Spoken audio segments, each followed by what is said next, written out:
So eco-criticism focuses on the analyzing that how natural environment is represented in particular literary texts. And Catherine Dodson, in his articles Introduction to Ecocritical Entangles, talks about the future of this field, in which she talks about the future of the eco-criticism, that it will not be remain the only literary canon in near future, but it will intersect with the various other cultural various other fields of literary theory as well, such as cultural studies, feminist theory, queer theory, post-colonialism, and the post-humanism as well. And the main goal of the eco-critics is to criticize the binaries such as man and nature, or culture or nature, which talk these particular things. They talks about they criticize the person or the people who talks about that humans and natures are basically a separate beings. They are different entities, and they are not interrelated to each other. But ecocritics talks that both the entities are coexisting together.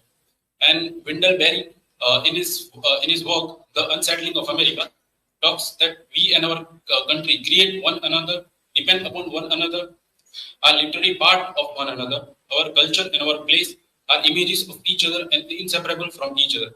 Wendell Berry is an American novelist, cultural critic, a farmer, and environmental activist, who in his work talks about the relationship between the human and the nature, particularly in context with human and the land, in which he talks about that human beings sustained from using the lands, by which farming. He talks about that the farming is a cultural and spiritual discipline. Farming is not just a thing, but a cultural practice. And he talks about the emotional connectivity between the nature and the human beings, and particularly between human and nature. And after the Industrial Revolution, these things, that emotional connectivity of the families towards the land is diminished. So our major concern is that, can we analyze the Robert Frost's poem from this eco-critical lens? And if yes, then how can we connect his works as a broader reflection of today's ecological concern, and how we can foster a deeper understanding of our connection to the environment? So Robert Frost is the ecological poet.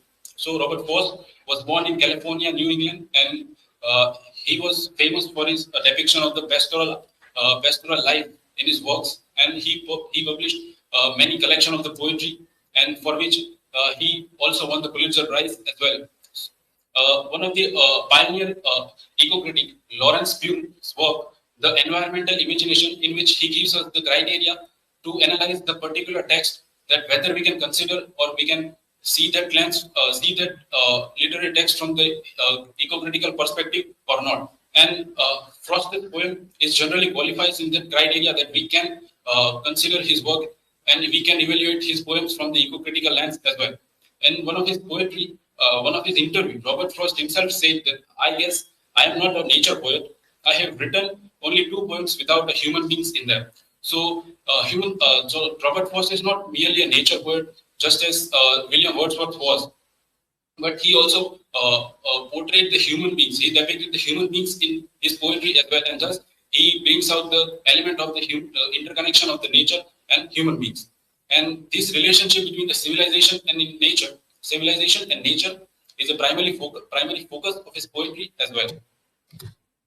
So I have taken 4 of this poetry to evaluate from this eco-critical lens. First is Mending Walls. Second one is The Road Not Taken. Third is Stopping by Woods on a Snowy Evening. And the last one is The Tuft of Flowers.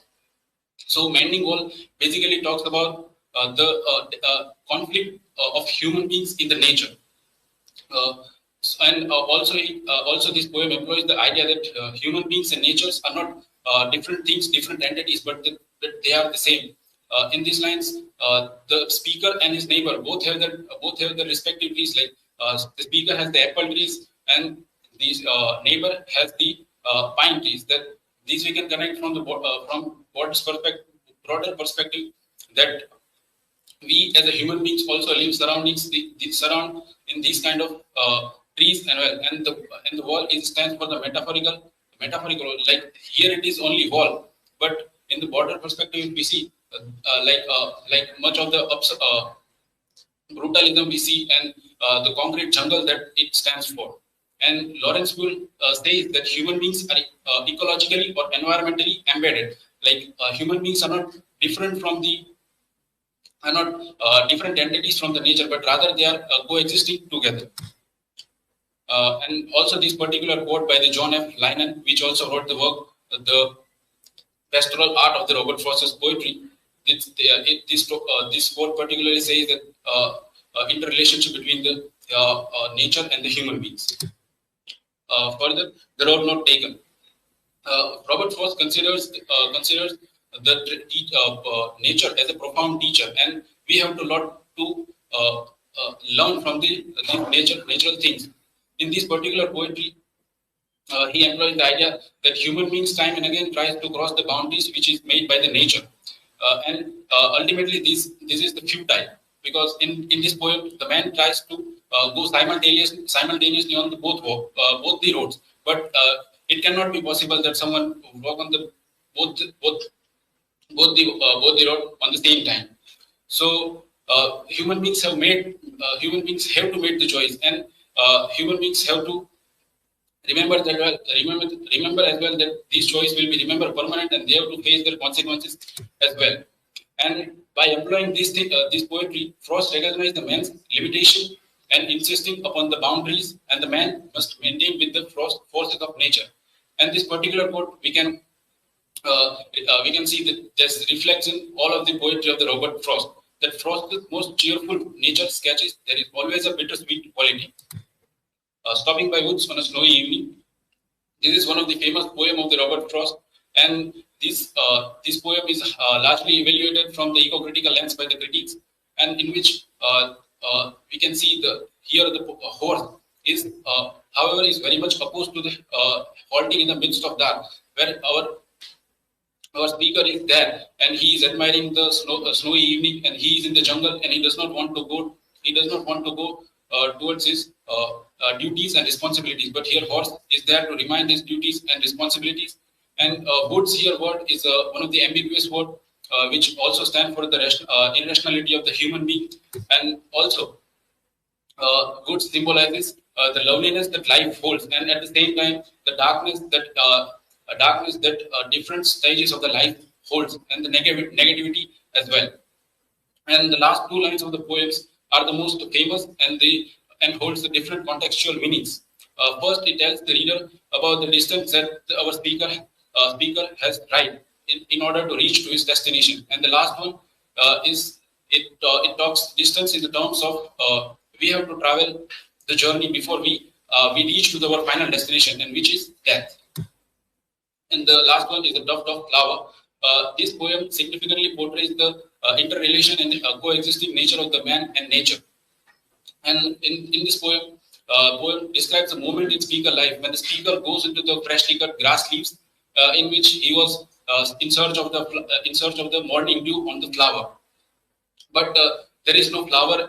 Flower is seen in the field, and he was meditating on his existence at that time, and he feels that he is lonely in the nature. But at the same time, but a wandering butterfly intruded here. There comes the butterfly, and butterfly guides the speaker's way through towards the duft of flower. And the butterfly search leads the speaker to discover the duft of flower. By having the butterfly guides his perspective, Frost illustrates that non-human creatures can reshape the human's perception towards the looking of the nature. And further, Lawrence Bull further argues that engagement of the eco-criticism should lead towards the environmental justice, and as well as the criticism focused on the environmental justice for minority population, such as tribal peoples and all that, because tribal people are those who lives close into the nature and towards the jungle. So you might have aware about the recent ecological environmental crisis of Ladakh, where Sonam Wangchuk, one of the environmental activists, alongside with the thousands of people, had on the climate fast because of the because of the environmental crisis there, and they wants to save the fragile environment of the Ladakh, in which he says that there is an urgent need to save the entire Himalaya and make the governments reconsider several times before they chop the land and sell it to companies. So, in conclusion, we can see that there is in the poetry of the Robert Frost, there is a human element we can see, but it is also contains the strong ecological dimension, and it also fits into the criteria that is given by the Lawrence Buell. His poetry through the ecocritical lens, and viewing Robert Frost through an ecocritical lens shows him a poet deeply aware of the interconnectedness between the nature and the human society. So these are some resources, and thank you.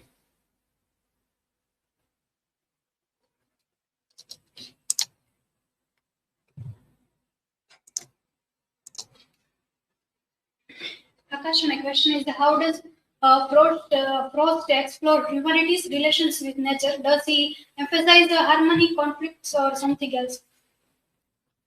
Just like I would just talk about the poems, The Tuft of Flowers and the Snowy Evening, Stopping by the Woods on a Snowy Evenings, in which he says he does emphasize about the harmony, conflict, and something else as well, in which he also says that basically the nature and humans are interconnected and they coexisting, that we have seen in the Tuft of Flowers, where a butterfly guides his way through the towards the tuft of flowers, and in which we can see that how these things, non-human things, and can reshape the human's perception towards the nature and all the things, and conflict that we have seen in the mending walls, that human beings are constantly at the conflicts with each other and with nature as well. So yes, Robert Frost does talks about the human relationship in the context of harmony, conflict as well.